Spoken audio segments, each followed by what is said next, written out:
할렐루야. 오늘도 우리의 인생의 파수꾼 되셔서 나를 가장 온전한 길로, 완전한 길로 이끄시는 우리 주 예수 그리스도를 찬양합니다. 미국이 남북 전쟁을 하던 당시에 그 상황이 얼마나 비참했는지 남북 합해서 한 60만 명 이상 사상을 당했다고 합니다. 북군이 계속 밀리니까요. 이 링컨 대통령이 너무나 불안해가지고 이 몸무게가 83kg에서 57kg로 떨어질 정도로 스트레스가 많았다고 합니다. 어느 날 이제 처음으로 북군이 엔티덤 정도에서 승리를 한 거예요. 그래서 승리의 소식이 이제 백악관에 이렇게 전해졌을 때 그때 그 참모가 이렇게 얘기를 했답니다. 각하, 역시 하나님은 우리의 편이십니다. 아무것도 걱정 안 해도 됩니다. 그때 링컨 대통령이 이렇게 이야기를 했다고 합니다. 내가 염려하고 걱정하는 것은 하나님이 내 편이 아니라는 것이 아니라 내가 하나님의 편에 서 있느냐, 이것을 걱정하고 염려한다고 했어요. 하나님은 항상 우리 대적임만의 온 교회와 항상 함께하고 계십니다. 오늘 이 예배가 우리와 함께 하시는 하나님의 편에 내가 함께하는 그 임마누엘의 축복을 최고로 누리는 은혜가 있기를 예수 그리스도 이름으로 축원합니다. 세상이 줄 수도 없고 가질 수도 없는 그 임마누엘의 참 평안을 가지고 이번 한 주간도 우리 온 현장이 하나님이 주신 승부수를 나의 현장에 띄우는 은혜가 있기를 기도합니다. 최근에 인기리에 종방을 한 TV 프로그램이 있습니다. 우리 집사님 바쁘신 것 같으세요. 집사님 보십니까? 하니까 바쁘면 다운받아서 볼 정도로 보고 나이가 들었는지 눈물도 난다 하시더라고요. 바로 눈물의 여왕이라는 드라마입니다. 얼마나 성도님들이 많이 얘기를 하든지 제가 이제 따로 챙겨서 한번 봤어요. 작가가 박지은 작가라고 별에서 온 그대 그리고 사랑의 불시착이라고 인기가 많았던 그 작품을 썼던 작가입니다. 이 박지은 작가의 글을 제가 보면요, 좀 많은 사람들이 공감할 수 있는 상황들을 제시해요. 사실 드라마의 상황은 좀 비현실적입니다. 여러분들이 재벌가는 아니시잖아요.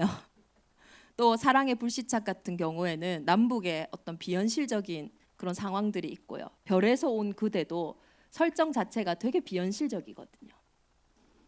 그런데 그 비현실적인 상황 속에서 사실은 그들이 다루는 감정과 일들은 되게 현실적입니다.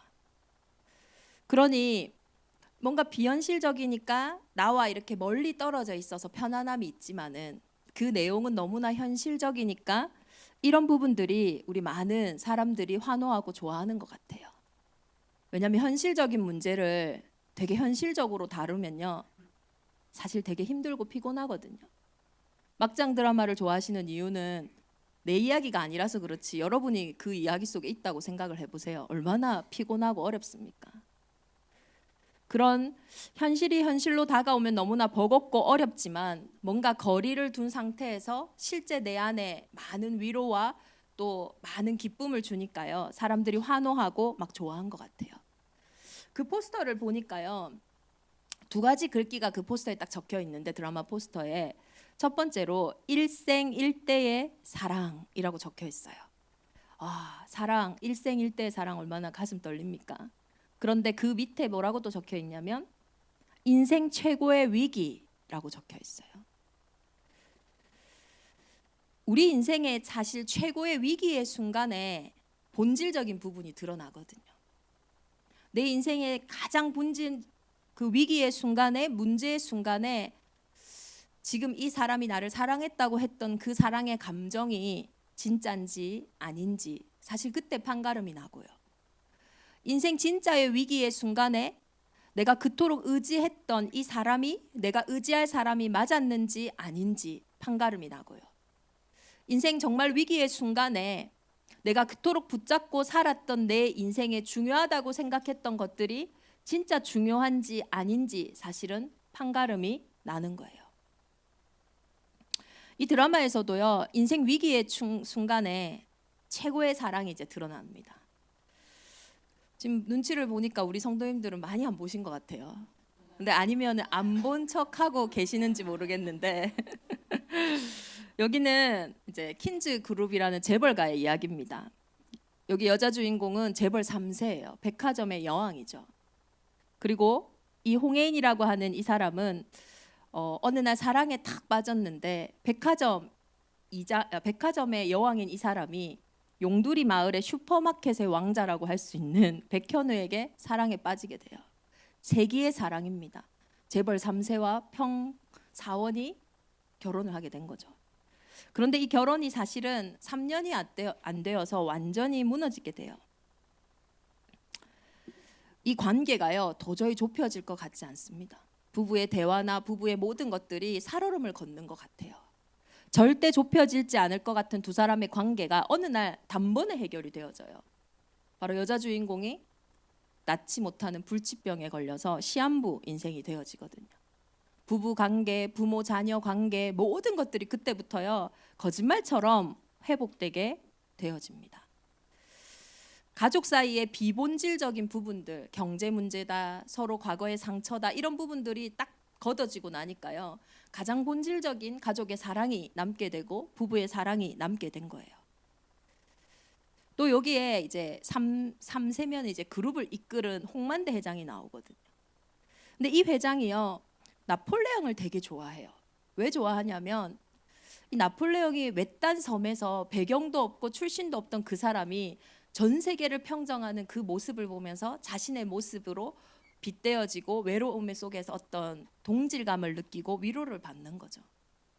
그래서 이렇게 개인적으로 갖고 있는 전시관을 보면요 막 나폴레옹 사진이다 또 그가 썼던 총, 칼 이런 것들이 막 있더라고요. 저는 이 나폴레옹을 좋아한다는 이 설정에서도 뭔가 이 사람은 위로받고 싶고 뭔가 자신의 동질감을 느끼고 싶은 사람을 늘 찾았던 것 같아요. 근데 그 한 인물로 나폴레옹을 본 거죠. 왜? 외로워도 보이지만 이 사람이 해낸 업적도 대단해 보이니까 자신이 갖고 있는 그 그룹을 자기가 혼자 이루었다, 자수성가했다라는 그 자부심과 외로움을요 다 채워줄 수 있는 사람이었겠죠. 이 사람 곁에요 한 여자가 있습니다. 모슬이라는 여자인데요. 이 여자는요 가족들과 달라요.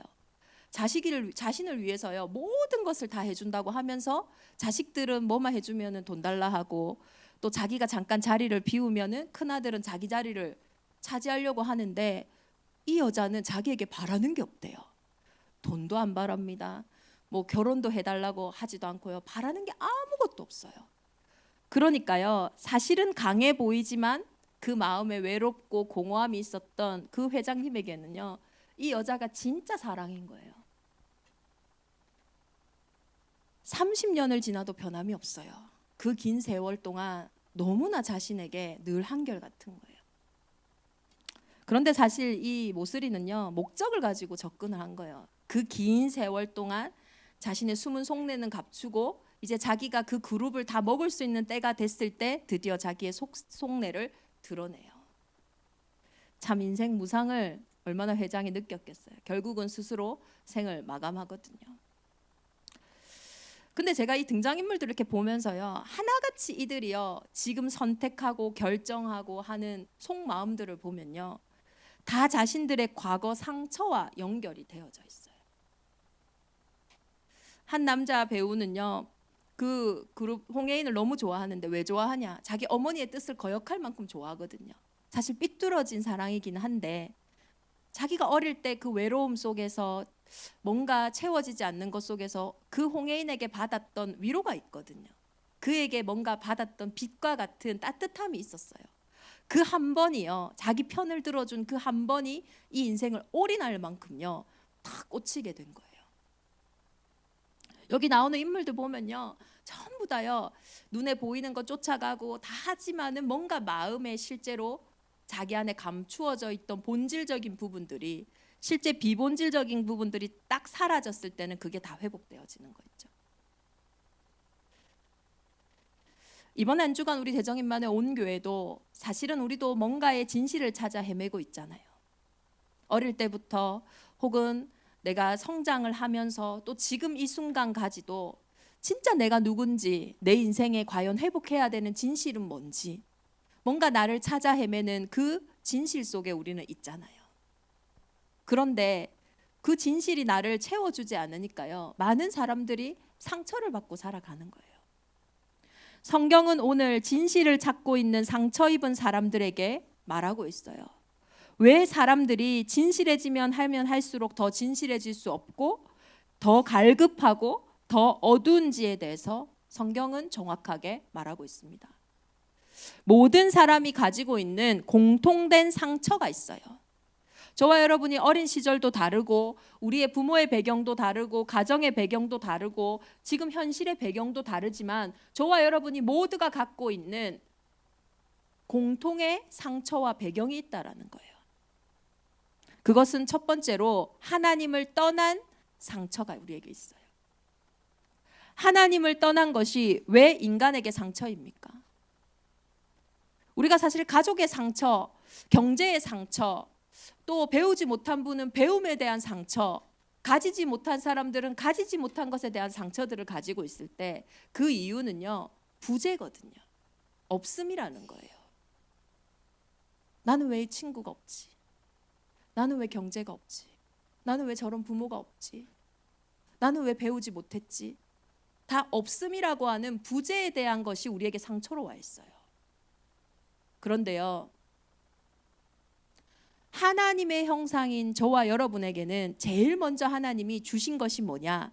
내가 너와 항상 함께 한다라는, 그 하나님과 함께 할 수 있는 눈에 보이지 않는 것을 실제로 확인하는 진실, 그 영적인 존재로 하나님의 형상으로 저와 여러분을 만드셨다라는 거예요. 근데 이 하나님의 형상을 잃어버린, 하나님이 없음, 하나님의 부재의 상태는 인간의 근본적인 상처라는 거예요. 창세기 3장 이후로 아담 이후로 태어나는 모든 사람은 죄를 범하였음에 하나님의 영광에 이르지 못하더니 하나님의 부재를 경험하게 되어 있어요. 그런데 이 첫 번째 하나님을 떠난 이 상처는요, 죄거든요. 죄에 대하여라면 너희가 나를 믿지 않는 것이다. 하나님을 떠나 있는 이 상처 자체가요, 죄라고 하는 거예요. 이 죄의 상처는요, 결과로 죽음이 들어오게 되거든요. 그러니까 육신도 죽지만요, 그 육신이 죽는다는 거는 이 땅의 모든 사람들이 진실을 찾아 헤매는데 모든 사람에게 절대적인 진실이 뭡니까? 한 번 태어나고 한 번 죽는다라는 거예요. 그 절대적인 진실 앞에서 이 죽음의 문제가 어디서 왔냐? 죄에서 왔을 때요, 이 육신의 죽음 이전에 우리의 인생에 영적인 죽음이 있었어요. 그 말은 영적 존재지만 하나님을 절대 알 수 없는 상태라는 거예요. 죽긴 죽었어요. 죽은 자는요, 꼼짝도 할 수 없는 사람이에요. 뭔가 있기는 있는데 내 인생에 뭐를 잃어버린 것 같은데, 뭘 찾고 있는데, 어떨 때는 어릴 때는 그게 부모의 사랑으로, 태어나서 자라면서는 그게 나의 어떤 공부, 학업으로, 또 성인이 되어서는 이성간의 사랑과 또 자기 나름의 성공으로 내 인생의 진실을 찾아서 잃어버린 것을 향해서 계속 도전하고 찾고 있는데 찾으면 찾을수록요, 공허해지는 거예요. 그게 안 채워지는 거예요. 그럼 또 찾아 헤매죠. 또 찾아 헤매죠. 그 갈급함 속에 모든 사람이 죄를 범하였음에 하나님의 영광에 이르지 못하더니, 그 죄의 결과로 인생의 죽음의 문제가 왔는데요, 그 죽음의 배경 속에는요, 뭐가 있을까요? 죄와 사망의 법이라고 하는 운명사주 팔자와 같은 배경이 있는 거예요. 그러니까요, 내가 아무리 노력을 하는데 그 노력이 실제로 내 운명 안에서 이루어지는 거예요. 그러니 결국 운명이 바뀌지 않으면요, 우리가 죄의 문제가 해결되지 않으면요, 그 죄와 사망의 법이라고 한 죽음의 문제에 대한 내 인생에 대한 답이 없으면요, 일평생 잊을만 하면 또 그 문제 속에, 끝났다 싶으면 또 그 문제 속에 언제나 우물한 개구리처럼 제자리 걸음할 수밖에 없는 인생이라는 거예요. 얼마나 헛수고입니까? 그래서 성경은요, 인생이 오히려 성공하면 성공할수록 공허할 수밖에 없어요. 허무할 수밖에 없어요. 인생의 끝자리에 선 어르신들이요, 한 인생을 돌아보면서 야, 알차게 내 인생을 살아왔다 하는 분이 과연 얼마나 있겠어요? 그렇다면 왜 인간은 이 하나님 없음 부재를 경험하게 됐냐는 거예요. 왜 하나님을 떠났냐라는 거예요. 이것이 우리 인생의 세 번째 상처예요. 성경에는 인간이 스스로 하나님을 떠났다고 말하지 않아요. 옛뱀, 곧 마귀라고 하는, 뱀의 말을 들은 줄 알았는데 사실은 마귀라고 하는 존재가요, 처음부터 살인한 자요, 진리가 그 속에 없으므로 거짓을 말할 때마다 제 것으로. 얼마나 진리처럼 얘기하는지요. 이 거짓말쟁이가 거짓의 압인데요, 진리를 말해도, 예수님이 진리를 말해도 이 진리를요 깨닫지를 못해요. 왜요? 이 거짓말이 진리로 되어져 있거든요. 저와 여러분의 인생에 실제 이 죄 문제를 깨닫고 하나님을 떠났던, 불신앙했던 부분들이 돌아오면 되는데요, 이 눈에 보이지 않는 사단 마귀 귀신은 그것이 진짜 인생의 문제가 아닌 것으로 우리를 속이는 거예요. 이 근본의 상처는 그대로 두고 부모에 대한 상처, 가정에 대한 상처, 내 스스로 실패에 대한 상처, 환경과 상황에서 오는 억울함과 화로 우리의 인생을요 사로잡아 버린다니까요. 그러니 마태복음 12장 28절 29절에는요, 강한 자를 결박하지 않고는 그 집의 세간을 어떻게 늑탈하겠느냐. 저와 여러분의 인생에 강한 거짓말 속에 내가 속고 있는데요, 그 부분이 무너지지 않는데 어떻게 그 부분에 사로잡힌 것들을 가져오겠냐고요. 이번 한 주간 저와 여러분의 인생에 어디에 승부수를 던져야 됩니까? 늘 제자리 걸음하게 하는, 늘 근본이 바뀌지 않은 그 비본질적인 부분에 우리가 올인하고 생을 거는 것이 아니라요, 진짜 본질적인 그 부분에, 이전에 내 인생에 과거의 상처로 빼앗겼던 그 이전의 망대가 무너지고 이제 하나님의 자녀의 최고의 신분과 권세로 회복되어진 새로운 망대를 세우는 이 일에 저와 여러분이 승부수를 거는 거예요. 성경에, 아니 오늘 우리 주보에 보면요, 승부수에 대해서 나오잖아요. 뭔가 불리한 사람이 이 승부를 역전승을 하기 위해서 던지는, 판을 흔드는 최강수잖아요. 바둑을 둘 때 나온 말이라고 합니다. 물론 승리한 사람도 그 승리를 확정하기 위해서 두기도 하지만 대부분 불리한 사람들이, 다시 말해서 저와 여러분의 문제와 어려움과 도저히 이 판세가 바뀔 것 같지 않은 내 인생의 상황 속에, 어떤 분에게는 이것이 남에게 말 못할 영적인 어려움으로 와 있는 분들도 있을 것이고요, 또 정신과 생각의 어려움으로 와 있을 수도 있고요, 또 육신의 어려움으로 와 있을 수도 있습니다. 또 관계와 내 실제 어떤 드러난 삶의 문제로 와 있을 수 있어요. 그 부분 속에서 판세를 뒤바꿀 수 있는, 이전 망대가 무너지고 새로운 망대가 세워질 수 있는 이 승부수를 던지는 이 일에 이번 한 주간 하나님은 시공간을 초월하셔서 주의 전군과 천사를 통하여 일하실 줄 믿습니다. 그런데 늘 이 상처라는 게 참 잘 안 없어져서 상처잖아요. 또 나도 드러내는 게 아파서 상처잖아요. 내가 이 부분의 상처에 승부수를 던지기 이전에 먼저 하나님이 저와 여러분의 인생에 던지신 승부수를 확인해야 합니다. 하나님의 승부수가 내 인생에 확인된 그때로부터 저와 여러분이 진짜 내 인생에 새로운 망대를 위한 승부수를 던질 수 있는 거예요. 영적 문제의 특징이 뭡니까? 근본 문제의 특징이 뭡니까? 사실은 드러나 있는 문제지만 내가 아무리 노력해도 해결되지 않고 사실은 그 문제를 그 어떤 사람도 도와줄 수 없다라는 거 아닙니까? 이 드라마 보면요, 다 이 기업이 망했는데요, 그 기업이 잘 될 때 사람들이 있었지 얼마나 비참해지는지 몰라요. 가족들도요, 자기들한테 불통 튀길까 봐 거주할 집도 주지도 못하고요. 그 부회장이 온갖 곳에 전화를 다 돌리는데요, 거절하는 게 아니라 전화조차 받지 않아요. 재벌도 잘 나갈 때 재벌이지 지금 그 재벌하고 잘 돼봤자 아무것도 없으니까요, 그토록 아부하고 그토록 평생의 중마고우처럼 있을 것 같은 사람들이요, 실제 내 영적인 문제에 도움을 안 주는 게 아니라요, 줄 수가 없어요. 사실은 늪에 빠진 자가요, 몸부림 칠수록 눈에 늪에 빠지는 것처럼 영적인 상태, 영적인 문제로 온 우리의 인생의 근본 상처는요, 내가 빠져나올수록 몸부림을 칠수록 더 깊은 수렁에 빠져든다라는 거예요. 다시 말해서 하나님을 떠난 상태로 우리의 인생에 온 두려움을 해결하기 위한 그 어떤 것도 해결이 안 됩니다. 하나님 떠난 상처로 인해 우리의 인생에 온 외로움과 공허함을 그 어떤 게 채워주겠어요? 원망하지 마세요. 그 상대가요, 채워줄 수 없어서 그래요. 그 하나님 떠남으로 우리의 인생에 온 카오스 같은 그 혼돈스러운 상황을 과연 뭘 먹는다고 해결이 되고 어디를 간다고 해결이 되겠어요? 점점 더 깊은 수렁 속으로 중독되어질 수밖에 없잖아요. 진짜요, 인간이 영적인 존재라는 증거가요, 중독 문제입니다.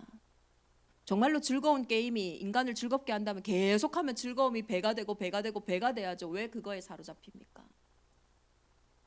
우리가 좋아하는 취미생활들이 우리에게 답을 준다면 우리가 거기에 계속 답이 되고 답이 되고 답이 되고 성장을 해야지, 왜 그것에 사로잡혀서 내 인생이 아무것도 하지 못하는 상태로, 또 어떤 이는 그 문제 때문에 생을 마감해야 될 문제로.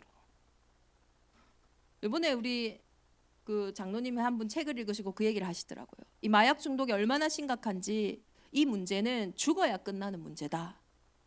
그게 영적인 문제예요. 죽기 전에는요, 근데 죽어서 끝나면 다행이죠. 죽음 이후에 더 큰 재앙이 있는데요, 심판은 분명히 있거든요. 이 영적인 문제는 도대체 이 땅에 답을 찾지를 못해요. 길을 찾지를 못해요. 그래서 하나님이 우리가 아직 죄인 되었을 때, 우리가 여전히 그 문제에 빠져 있을 때, 여전히 그 문제에서 헤매고 있을 때, 여전히 그 문제에서 외롭고 답답한 상태 속에 홀로 있을 그때에 그리스도께서 우리를 위해 죽으심으로 하나님께서 우리에 대한 자기의 사랑을 확증하셨느니라. 확실한 증거로 승부수를 던지셨어요. 그리스도께서 우리를 위해 죽으심으로 우리에 대한 자기의 사랑을 확증하셨느니라. 절대 불가능한 그 문제에 낙심하지 마세요. 그래서 그리스도라는 확실한 증거를 우리에게 승부수로 띄우신 거예요. 그리스도가 되시기 위해서는 우리의 인생의 원죄, 운명의 문제를 해결해야 되기 때문에 죄가 없이 이 땅에 오셔야 돼요. 그래서 처음부터 복음을 주신 거예요. 여자의 후손이 뱀의 머리를 상하게 할 것이라. 성령으로 이 땅에 오신 분이 아니고서는 저와 여러분의 인생의 그 운명의 문제를 바꿀 수 없다니까요. 사람이 해결할 수 없는 문제이기 때문에 하나님이 사람의 몸을 입고 이 땅에 오신 거예요. 이것이 저와 여러분이 예수를 믿는 첫 번째 이유요, 근본의 이유라는 거예요. 길이 없는 문제 때문에 예수님을 믿으시면서 왜 길이 없는 그 문제에 여전히 내 인생이 머물러 있냐고요. 그 그리스도의 승부수를 붙잡고 내가 곧 길이요 진리요 생명이니 나로 말미암지 않고는 아버지께로 올 자가 없다고 하신 그분을 마음으로 믿어 의에 이르고 입으로 시인하여 구원에 이른다고 하셨잖아요. 그 그리스도께서 이 땅에 오셔서 뭐 하셨어요? 죄의 결과로 죽음의 문제가 들어왔잖아요. 그 사망의 권세를 이기시기 위해 그 값을 치르셨어요. 어디에서요? 죄 없는 그분이 십자가에서 죽으심으로 저와 여러분의 인생의 근본의 문제, 죄 문제를 완전히 끝내신 거예요. 그래서 요한복음 19장 30절에요, 다 이루었다 하신 거예요. 이 말씀으로 내 인생의 승부수를 던져야 그토록 내 인생에 묶이고 매이고 잡힌 그 문제가 끝난다니까요. 그리고 그 그리스도께서는 우리의 세 번째 상처, 그 강한 자를 이길 힘이 이 땅에 없어요. 우리는 그 존재를 볼 수도 없고 느낄 수도 없어요. 그 거짓말 때문에요, 알 수도 없다니까요. 사단도 자기를 광명의 천사로 가장한다고 했어요. 무엇으로 그 강한 자를 결박할 수 있습니까? 그 강한 자를 결박하신 부활의 첫 열매 대신 그 그리스도가 내 인생의 주인으로 확인되는 그때에 모든 어둠이 떠나가고 하나님의 나라의 일이 시작되어지는 줄 믿습니다. 이 그리스도가 예수님이에요. 이 예수 그리스도를 영접한 저와 여러분이 하나님의 자녀이며 이제는 내 인생에 많은 수고하고 무거운 짐을 내려놓고 진짜 하나님의 짐을 지는 그 인생의 새로운 망대를 향한 승부수를 던질 자격이 있다니까요. 우리 인생에 진짜 말할 수 없는 문제 많잖아요.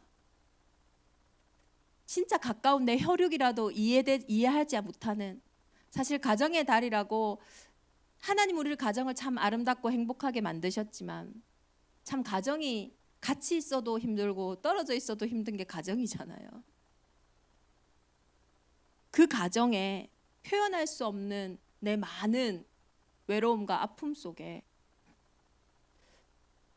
그 말로 또 표현해도 표현되지 않는 그 감정들 속에 여러분은 어떤 승부수를 던지겠습니까?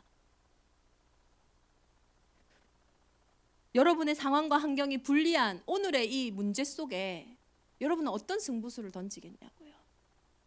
오늘 성경에는요 2가지의 승부수가 나와요. 첫 번째로 장로들의 전통입니다.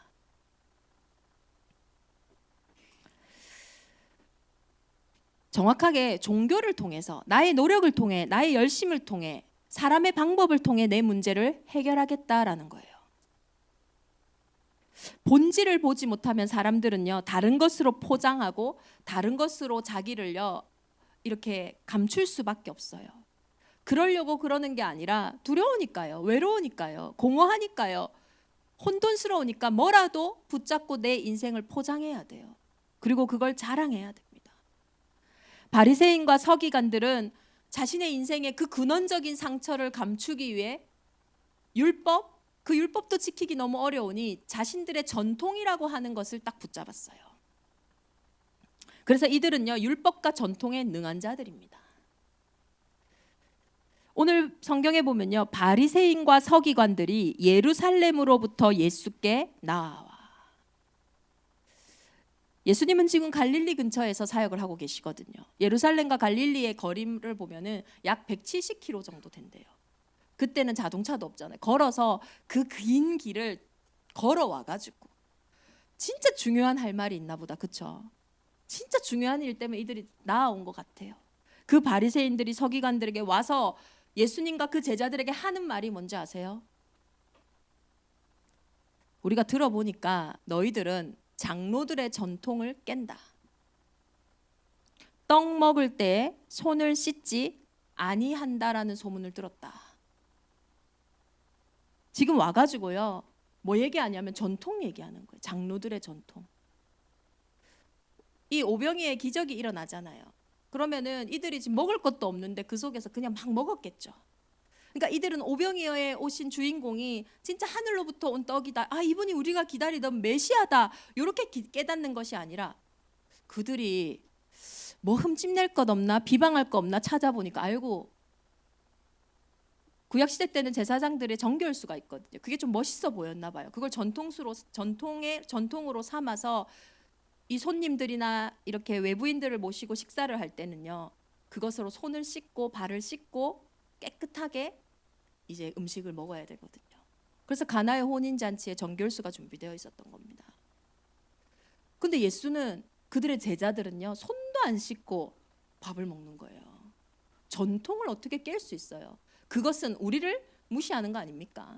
바리새인들의 전통을 깬다? 나를 무시하는 거죠. 우리의 조직을 인정하지 않는 거죠. 이거는 이단 중에 이단이요 사이비 중에 사이비입니다. 그에게 와서 170km를 걸어와서 하는 얘기가 그 얘기인 거예요. 저와 여러분의 인생에 우리가 수고하고 애쓰면서 늘 우리가 붙잡고 있는 게 뭔지 아세요? 내가 살아왔던 방식, 내가 고수했던 방식, 나의 전통, 나의 기준, 나의 수준, 늘 그거 붙잡고 있는 거예요. 또 전통은 사람들이 인정하는 겁니다. 사람들의 시선, 사람들이 살아가는 그 방식, 내 자존심, 그거 붙잡고 살아가는 거예요.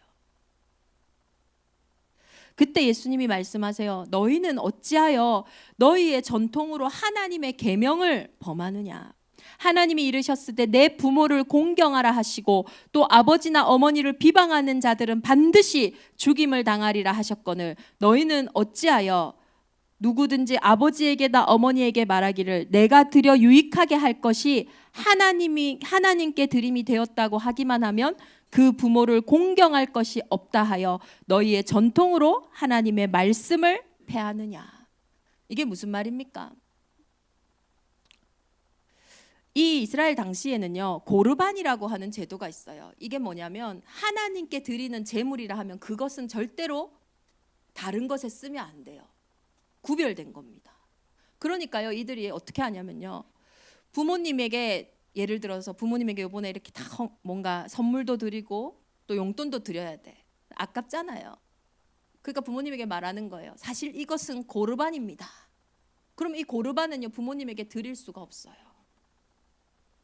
외식함으로써요 입으로는 하나님을 공경하지만 마음은 내게서 먼, 입술로는 모든 전통과 계명을 다 지키는 것 같지만요 사실은 마음으로는요 그가 아까워서 오히려 자신들의 전통을 앞세워 계명을 앞세워 하나님을 떠나는 그들을 보고요 깨달으라 말씀하시는 거예요. 본질을 벗어나는 게 죄입니다. 죄라는 이 단어 자체가요 관역을 벗어나다라는 뜻이 있잖아요. 늘요 우리의 전통들은요 우리의 방법들은요 사실 그러려고 그러는 건 아니지만 자꾸 벗어나게 만들어요. 자꾸 틀린 선택을 하게 만들어요. 그리고 그것에 집착하게 만듭니다. 그 어떤 것으로도 사실은 이 부분에서 빠져나올 수가 없는 거예요. 불신자들은 이해해요. 여러분은 왜 그렇습니까?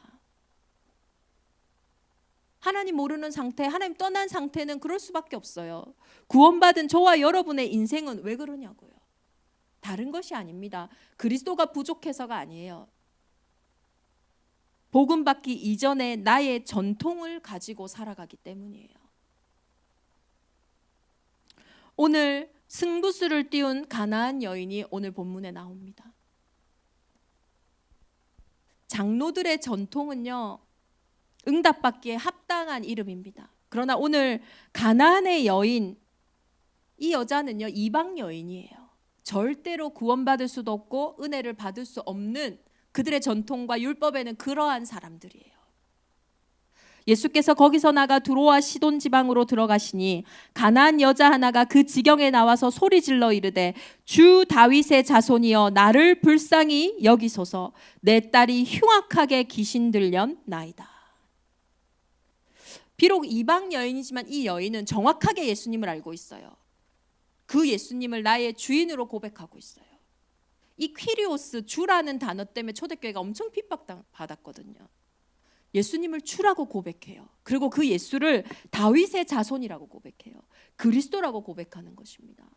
오늘 이방 여인이 와가지고요 전통을 아는 자들도 예수님을 보고 왜 손도 안 닦고 먹습니까? 이 얘기하는데 주 다윗의 자손이요 우리 딸이 흉악한 귀신 들렸나이다. 내 문제 속에요 빨리 내 전통을 고집하는 거 내려놔야 돼요. 새 망대, 하나님이 내게 주신 그리스도 예수의 망대로 이제 나아가야 된다라는 거예요. 이방 여인이어도 괜찮습니다. 귀신 들린 무너진 상태여도 괜찮아요. 오늘 이 여인이요 예수님께 나아갔는데 예수님도 참 너무하시지 들은 척도 안 하세요. 그러니까 이 여자가 얼마나 소리 질러서 얘기하는지 몰라요. 왜냐? 자식 문제잖아요. 거기다가 흉악한 귀신에 들렸대요. 이 방법 저 방법 안 써봤겠습니까? 이 정도로 따라와서 소리 지를 여인인데 이방 여인이 예수님께 나온다? 그때 당시에는 상상도 못할 일이에요. 근데 그것을 무릅쓰고 나올 만큼 아무리 애쓰고 아무리 해봐도 해결되지 않는 그 간절한 마음의 상태. 예수의 소문을 들었더니 그 예수가 메시아, 그 예수가 그리스도인데 그렇다면 우리 자녀의 문제 해결해 줄 수 있는 거 아니냐? 나와서 소리 지른 거예요. 근데 들은 척도 안 해요, 예수님이. 안 민망합니까, 여러분? 그냥 우리 대화할 때도 약간 못 들은 척하면 말하려던 거 우리 안 하잖아요. 민망하니까.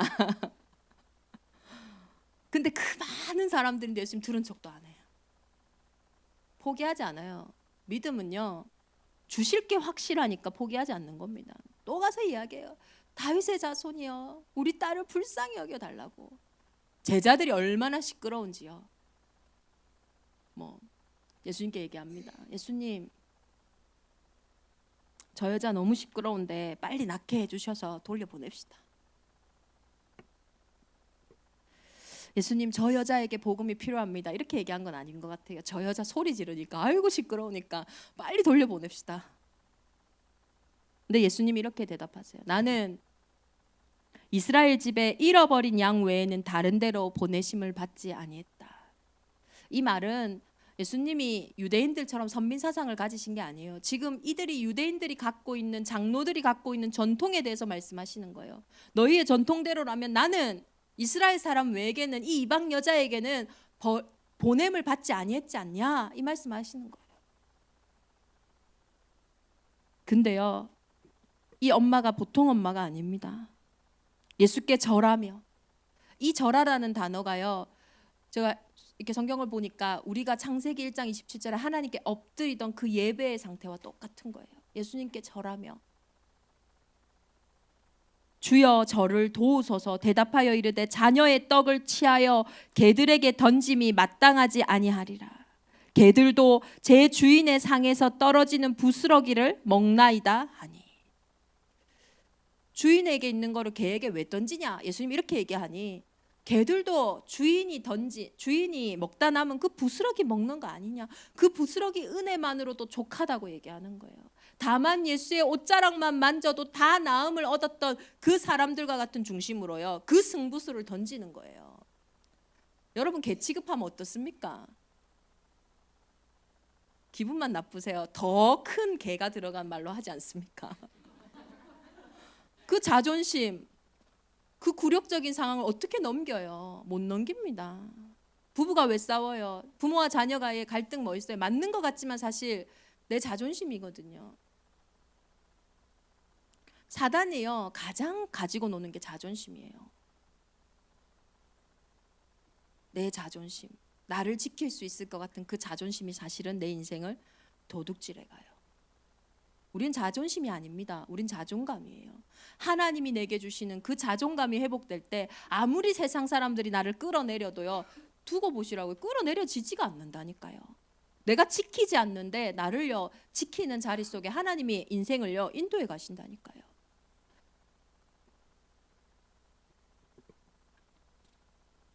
이 여자의 믿음을 보고 예수님이 처음으로 말씀하세요. 내 믿음이 크도다. 예수님께 큰 믿음으로 인정받았어요. 우리 대정인만의 온 교회가 오늘 어떤 승부수를 던지시겠습니까? 진짜 눈에 보이는 것에 늘 속아서 늘 내가 해왔던 방식, 기준, 방법, 내 자존심, 그 장로들의 전통으로 살아가실 건지, 아니면 오늘 정말로 이방 여인이 던졌던 그 믿음의 승부수를 던져 나를 넘어서고 환경을 넘어서고 사단을 완전히 무너뜨리는 그 믿음의 승부수 속으로 내 인생이 들어갈 것인지. 하나님은 우리 온 교회가 큰 믿음으로 회복되기 원하셔서 오늘 이 말씀을 우리에게 허락하신 줄 믿습니다. 가장 쉬운 인생을 살아가시기를 원합니다. 장로들의 전통은 너무 노력하고 너무 애써야 돼요. 내가 시작한 거니까요. 그러나 가나안 여인은요, 절대적으로 불가능한 신분이지만 그는 복음으로 시작했다라는 거예요. 오늘도 복음으로 시작하는 가장 쉬운 길로 저와 여러분이 들어가기를 기도합니다. 오늘 마태복음 15장 마지막 29절 31절을 보면요, 예수께서 거기에 떠나사 갈릴리 호숫가에 이르러 산에 올라가 거기 앉으시니 큰 무리가 다리 저는 사람과 장애인과 맹인과 말 못하는 사람과 기타 여럿을 데리고 와서 예수의 발 앞에 앉히매.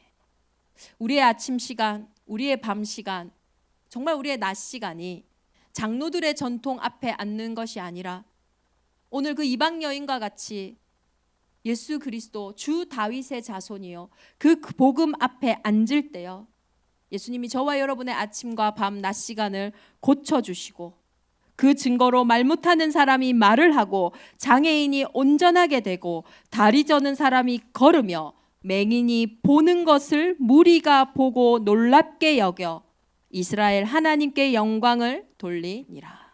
이게 전도입니다.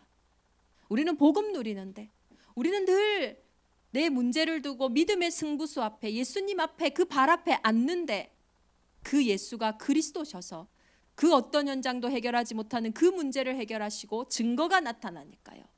그 증거를 보고 무리가 보고 하나님께 영광을 돌리시는 거예요. 저와 여러분의 인생에 절대 불가능한 그 문제는 무리가 보고 하나님께 영광을 돌릴 하나님의 증거요, 저와 여러분이 맛볼 믿음의 승부수인 줄 믿습니다. 우리 시간 주신 말씀 붙잡고 함께 기도하겠습니다. 우리 첫 번째 기도 제목입니다. 하나님이 내게 던지신 승부수, 그 그리스도가 내 인생의 승부수가 되게 하여 주옵소서. 입술이 아닌 마음으로 인생의 승부수를 던지는 5월 대신방이 되게 하여 주옵소서. 진실을 찾는 상처 입은 가정과 후대들이 살아나는 이번 한 주간 되게 하여 주옵소서. 우리 세 가지 기도 제목으로 합심으로 함께 기도하겠습니다.